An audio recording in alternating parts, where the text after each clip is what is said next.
Riley Whitelaw was only 17 years old, standing behind a counter at a Walgreens store in Colorado Springs, going through what should have been just another ordinary shift, the kind of routine day that blends into countless others without leaving any lasting mark. And yet, unknown to her, everything about that day had already been quietly altered by a decision made by someone else. Someone who had been watching, waiting, and planning, turning what should have been a normal moment in a young girl's life into the beginning of something devastating, something irreversible, because the moment she stepped away for her break would become the last time anyone would ever see her alive. And from that point forward, her story would no longer be about her bright future or her accomplishments, but about a tragedy that could have been prevented, a tragedy that began long before that final day, rooted in warnings that were overlooked and fears that were never fully addressed. Because Riley was not just any teenager. She was someone who stood out in every possible way. Someone who carried a natural warmth that made people feel comfortable around her. Someone who had earned a reputation among friends, family, and even strangers as a genuinely kind and thoughtful person. Often described as someone who could brighten a room without even trying. And this wasn't just a surface-level impression. It was reflected in everything she did. From the way she interacted with customers at work to the way she supported her friends at school, because she was deeply committed not only to her responsibilities but also to the people in her life. And that commitment extended into her academic journey as well, where she consistently maintained exceptional grades, demonstrating discipline and focus that set her apart from many of her peers, never once allowing her performance to slip, always pushing herself to meet the highest standards, not out of pressure, but out of genuine determination to build a future she had carefully envisioned for herself. A future that revolved around science, particularly genetics and forensic work, because she wanted to be someone who could uncover truth, someone who could help solve mysteries and bring clarity where there was uncertainty. A dream that now feels hauntingly ironic given the way her own story unfolded. But at the time, it was simply a reflection of her curiosity and ambition. And outside of academics, she expressed herself through creativity, finding joy in music and art, playing guitar and creating detailed paintings that showcased both her talent and her patience, often spending hours perfecting her work, not for recognition, but because she genuinely loved the process, and that same level of dedication carried over into her extracurricular activities, including her involvement in her school's color guard team, where she initially struggled but refused to give up, instead choosing to invest time and effort into improving, eventually reaching a leadership position that demonstrated not only her growth but also her ability to inspire others. Because Riley was the kind of person who didn't just succeed quietly, she brought others along with her, lifting them up in the process. And at home, she shared an especially close bond with her mother, a relationship built on trust, understanding, and mutual respect, something that went beyond the typical parent-child dynamic and felt more like a deep emotional partnership, where conversations were open and support was constant. And this connection was symbolized in a meaningful way when they decided to get matching tattoos, something Riley had wanted for a long time, not as an act of rebellion, but as a way to express how important their relationship was to her. And it became a lasting symbol of their connection, one that would later carry an entirely different weight. And alongside her mother, Riley also had a strong relationship with her stepfather, who treated her as his own and played an important role in her life, contributing to the sense of stability and care that surrounded her, making it even more difficult to comprehend how everything could unravel so quickly once she stepped into her workplace environment. Because what began as an exciting opportunity to earn her own money and gain independence gradually turned into something far more complicated and concerning, especially after she encountered a coworker whose behavior began to shift in ways that made her uncomfortable. And at first, it may not have seemed alarming to others, just small interactions that didn't feel quite right. But for Riley, those moments added up, creating a sense of unease that she couldn't ignore. And rather than staying silent, she chose to speak up, reporting what had happened to her manager, expecting that her concerns would be taken seriously and that appropriate action would follow. because she trusted that the system in place would protect her, especially given her age and the nature of the behavior she had described. But instead of a strong response, the situation was handled in a way that minimized its seriousness, reducing it to a conversation rather than a consequence, leaving the door open for the behavior to continue. And unfortunately, it did, escalating in ways that made Riley feel even more unsafe, forcing her to make difficult decisions just to avoid being around the person who had made her uncomfortable, even if it meant losing hours at work and affecting her income, which shows just how serious the situation had become from her perspective, because no one willingly sacrifices their own stability unless they feel they have no other choice. And despite these efforts to create distance, the environment around her didn't improve, and in some ways, it became more tense, more unpredictable, as the individual continued to insert himself into her space, acting in ways that suggested control or entitlement, even though he held no real authority, creating an atmosphere that was difficult to navigate. And yet Riley continued to show up, continued to do her job, continued to try to manage the situation in the best way she could, even bringing someone she trusted into that environment in hopes of feeling safer, which speaks volumes about how much she was trying to cope rather than escape, because she believed things could stabilize, that the presence of someone she trusted might change the dynamic. But instead, it seemed to intensify the tension, adding another layer to an already fragile situation. And all of this built up quietly over time, without the kind of intervention that might have altered the outcome, without the decisive action that might have prevented what was to come. Because on that final day, everything that had been building beneath the surface came to a devastating conclusion when Riley stepped away for what should have been a simple break, unaware that the space she was entering had already been manipulated, that steps had been taken to isolate her,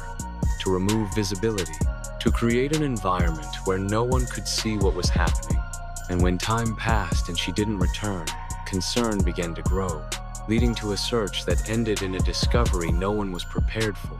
a moment that would permanently change the lives of everyone who knew her. And as investigators began to piece together what had happened, the details painted a clear and disturbing picture, one that showed not only the act itself but the preparation behind it, revealing that this was not a sudden or random incident,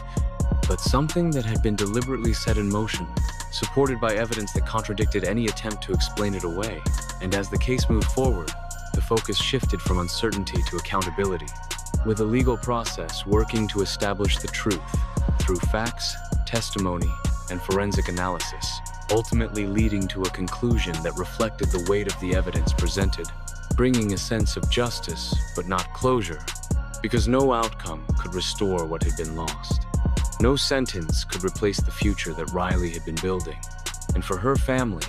the impact extended far beyond the courtroom, reaching into every moment that should have included her, including milestones like graduation, where her absence was deeply felt, turning what should have been a celebration into a reminder of everything that had been taken away. And yet, even in the face of such loss, her story did not end in silence, because it became a catalyst for change, prompting discussions about workplace safety, accountability, and the importance of taking concerns seriously, especially when they come from young individuals who may already feel vulnerable,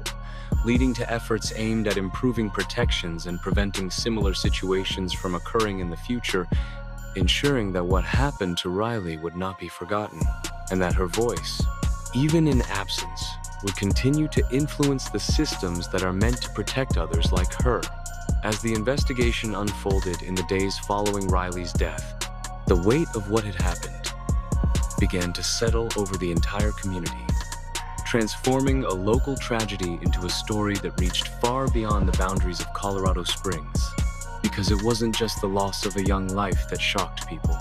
It was the realization that there had been warning signs, clear moments where intervention might have changed the outcome, and that awareness brought with it a mixture of grief, anger, and difficult questions about responsibility and prevention. As investigators carefully reconstructed the timeline, analyzing surveillance footage, physical evidence, and witness statements, each piece adding clarity to a situation that initially seemed almost impossible to comprehend, revealing that the environment inside the store had been deliberately altered prior to the attack, with visual barriers placed in strategic positions and attempts made to limit visibility into the break room, indicating not only intent, but preparation. And when these findings were combined with the history of complaints Riley had made about her coworker, the narrative became increasingly difficult to dispute, because it showed a pattern of behavior that had escalated over time without being effectively stopped. And this pattern became a central focus during the legal proceedings, where prosecutors worked to demonstrate that what happened was not the result of a sudden confrontation or an unpredictable incident, but rather the culmination of ongoing actions that had been allowed to continue, while the defense attempted to introduce alternative explanations, suggesting uncertainty or the involvement of another individual. Those arguments struggled to hold up against the consistency and strength of the evidence presented, including forensic analysis that directly connected the accused to the crime scene in a way that could not be easily explained away. And beyond the physical evidence, there were also testimonies from co-workers who described Riley's fear in the days leading up to the incident, reinforcing the idea that she had recognized the risk and had tried to communicate it, which made the outcome even more difficult to accept because it highlighted a gap between recognizing a problem and effectively addressing it. And as the trial progressed, the courtroom became a place not only of legal argument, but of emotional expression, where Riley's family and friends were confronted with the details of what she had endured, forced to relive moments they wished had never happened, while also trying to ensure that her story was fully understood, not just as a case file, but as the life of a real person who had dreams, relationships, and a future that had been abruptly taken away. And when the jury finally received the case, their decision came quickly, reflecting how clearly the evidence pointed in one direction, resulting in a guilty verdict that confirmed what many had already come to believe, bringing a sense of accountability, but also reinforcing the permanence of the loss. Because no legal outcome can reverse what has already been done, and during the sentencing phase, the emotional impact reached its peak, as members of Riley's family spoke directly about the void left behind, describing not only who she was, but what she represented, using symbolic gestures to express the depth of their grief and the magnitude of the violence that had been inflicted, creating a moment that was as powerful as it was painful, because it shifted the focus from the actions of the perpetrator to the humanity of the victim, reminding everyone present that this was not just about a crime, but about a life that mattered, a life that had touched others in meaningful ways. And when the final sentence was delivered, ensuring that the person responsible would spend the rest of his life in prison without the possibility of release, it marked the end of the legal process, but not the end of the story. Because for Riley's loved ones, the aftermath continued in ways that extended far beyond the courtroom, shaping how they moved forward in a world that no longer included her. And one of the most significant aspects of that aftermath was the effort to transform grief into action, particularly in response to the way information about Riley had been shared publicly following her death, which had added another layer of distress for her family, as they were forced to see her name and details of the case circulated widely before they had time to fully process what had happened, leading to a determination to change how similar situations would be handled in the future. And this determination eventually contributed to the creation of new legislation designed to protect the identities of minors involved in criminal cases, shifting the system from one where such protections were optional or limited to one where they became standard practice, ensuring that families would have space to grieve without immediate public exposure, while still maintaining a balance with the need for transparency in cases of public interest. And the passing of this law served as a lasting acknowledgement of Riley's story, embedding her impact into a broader effort to improve protections for others. And while no law can undo the past, it can influence the future, offering a sense that something meaningful can emerge from even the most painful circumstances. And within the community, Riley's memory continued to be honored in various ways, through gatherings, tributes, and personal acts of remembrance, each one reflecting the impression she had left on those around her. Because despite her young age, she had managed to create connections that endured beyond her lifetime, whether through small acts of kindness, shared experiences, or simply the way she made people feel. And these memories became an important part of how those who knew her chose to cope, focusing not only on the tragedy but also on the person she had been, the qualities that defined her, and the goals she had been working toward, keeping those aspects alive in conversations and reflections that ensured she would not be reduced to a single moment or a single event. And at the same time, her story began to serve as a broader reminder about the importance of taking concerns seriously, particularly in environments where individuals may feel vulnerable or unsure about how to advocate for themselves, highlighting the need for systems that respond decisively and responsibly when issues are raised, rather than minimizing them or delaying action, because the cost of inaction can be far greater than the inconvenience of addressing a problem early. And this lesson extends beyond any single workplace or situation, touching on larger questions about accountability, communication, and the responsibility that comes with recognizing when someone is asking for help. And ultimately, while Riley's life was cut short in a way that no one could have predicted or deserved, the impact of her story continues to resonate, not only through the changes it inspired, but through the conversations it continues to generate, encouraging people to listen more carefully, to act more decisively, and to value the voices of those who speak up, especially when those voices are trying to prevent something from going wrong. Because in the end, the most powerful way to honor a story like Riley's is not just to remember it, but to learn from it, to carry forward the awareness it brings, and to ensure that the circumstances that allowed it to happen are recognized and addressed wherever they may appear, so that others are protected in ways that she should have been, and so that her legacy becomes not only one of loss, but also one of lasting influence and meaningful change.